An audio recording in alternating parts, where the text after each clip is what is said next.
sekolah anak tiap pagi ada waktu untuk menyanyi lagu kebangsaan. Apa yang harus anak lakukan? Soalnya jika anak tidak lakukan, anak ditegur guru.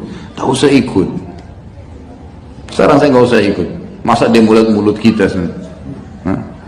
Saran saya, Allahu a'lam ya.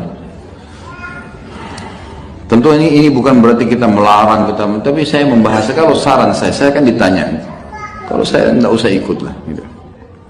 Jika ada sekolah-sekolah di Indonesia yang guru-gurunya, yang kepala sekolahnya, pengurus sekolahnya, pemilik yayasannya melarang murid-muridnya melakukan upacara bendera pada hari Senin atau hari apapun, maka kami minta kepada pemerintah tutup sekolah itu. Setuju?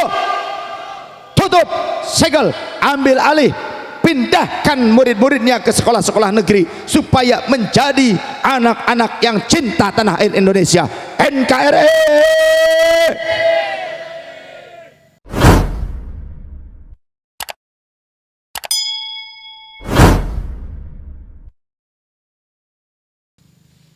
Aneh. Rasulullah sama manusia sama-sama makhluk hormat gak masalah. Kenapa sama bendera masalah? Pada Rasulullah memberikan panji-panji kepada para sahabat. Bahkan diriwayatkan di dalam riwayat yang lain, wa kana nabiyyu sallallahu alaihi wasallam fi maghazihi, adalah Rasulullah ketika menghadapi berbagai peperangan, yadfa'u ila ra'si kulli qabilatin liwa'un yuqatiluna tahtahu. Beliau memberikan panji-panji, menyerahkan panji kepada setiap kepala suku, satu panji. Untuk apa? Mereka maju ke medan tempur dengan terus menegakkan keadilan, membawa panji tersebut.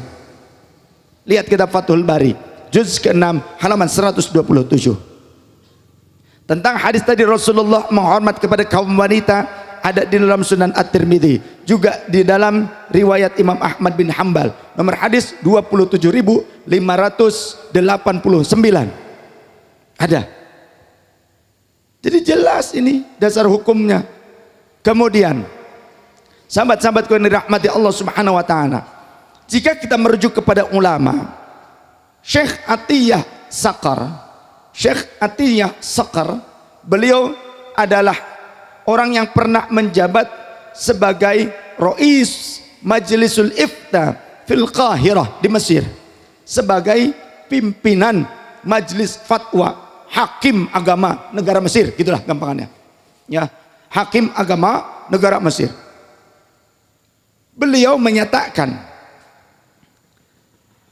fatahiyatul alama bin nasyidi awil isyarati bil yadi, adapun menghormat bendera dengan lantunan lagu kebangsaan negara dan juga berisyarah dengan tangan fi wad'in muayyanin, di waktu-waktu tertentu, isyarun bil walai, di tempat-tempat tertentu, di waktu-waktu tertentu, ini merupakan tanda-tanda ya.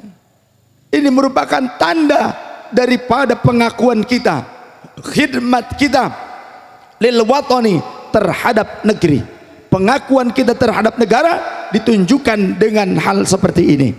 Wal iltifafu aula qiyadatihi wal hirsu ala himayatihi, dan juga berkumpul di bawah panji tersebut dan bersemangat, komitmen untuk bersatu membela tanah air tersebut.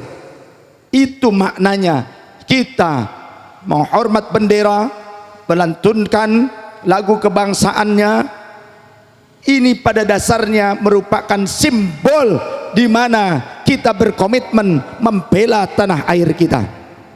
Kemudian wadzalika la yadkhulu fi mafhumil ibadatilah, hal ini tidak dipahami masuk ke dalam kategori ibadah, bukan falaisa fiha salatun wala dzikrun, itu bukan salat, itu bukan zikir, hatta yuqala innaha bid'atun aw taqarrubun ila ghairillah, sampai ada orang yang berkata, oh itu bid'ah, oh itu penghambaan kepada Allah. Aneh. Penghambaan kepada selain Allah katanya syirik.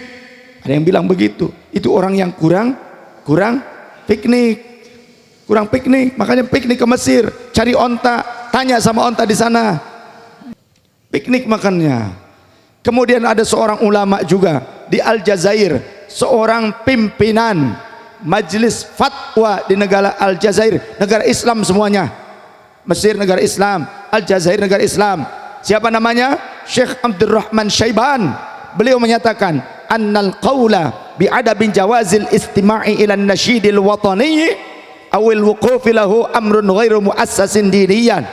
Sesungguhnya pendapat yang menyatakan tidak boleh mendengarkan atau memperdengarkan lagu kebangsaan negara ataupun berdiri di bawah panji negaranya. Ada orang yang mengatakan demikian. Ini merupakan sesuatu yang tidak ada dasarnya di dalam agama. Ada orang berkata demikian. Kata beliau, walaisa hunaka aynasun yahrimhu aw yakrahuhu. Sesungguhnya dalam hal ini tidak ada dalil, tidak ada nas yang menjelaskan haram atau makruhnya kita berdiri di bawah panji negara kita dan kita melantunkan lagu kebangsaan kita seraya hormat pada bendera. Tidak ada larangan, tidak ada larangannya. Dalam Al-Quran, dalam hadis tidak ada larangannya. Kata Allah, dan diharamkan bagi kalian melantunkan lagu Indonesia Raya. Tidak ada di dalam hadis, tidak boleh kalian menghormat seperti ini. Ya, fa'al wa aydiyakum ilal liwa. Kalian tidak boleh mengangkat tangan menghormat kepada bendera. Tidak ada hadisnya.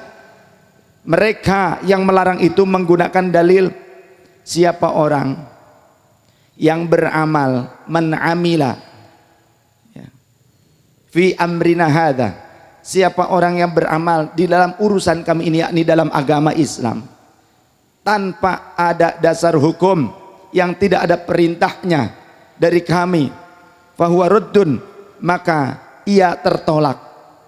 Hadis ini menjelaskan tentang apa? Tentang ibadah. Tentang ibadah. Nah, urusan kita hormat bendera, nyanyi lagu kebangsaan, ngibasin bendera merah putih, ini bukan ibadah, coy. Bener gak? Kok gak ngerti sih mana ibadah mana bukan? Coba sing pinter tuh, ngaji lah. Ya. Kemudian bal ala aksidalika huwa amrun muhibbun. Bahkan sebaliknya, hal ini merupakan sesuatu yang disukai, yang dianjurkan, li'anna dinanal hanifah, karena sesungguhnya agama kita yang lurus, yang bersih ini, akada anna hubbal watani minal iman, menganjurkan, menegaskan sesungguhnya mencintai negeri itu merupakan bagian daripada iman. Wal alamu wan nasyidu war rayatu wa win yashinu hiya alamatun ramziyatun wastilahatun hayatiyatun la alaqatun laha bisyar'i. Karena bendera, lagu kebangsaan, kemudian juga menghormat atau lain sebagainya, ya, panji-panji ini merupakan tanda-tanda kebesaran bangsa dan negara kita, dan ini urusannya urusan duniawiyah, tidak ada hubungannya bisyar'i dengan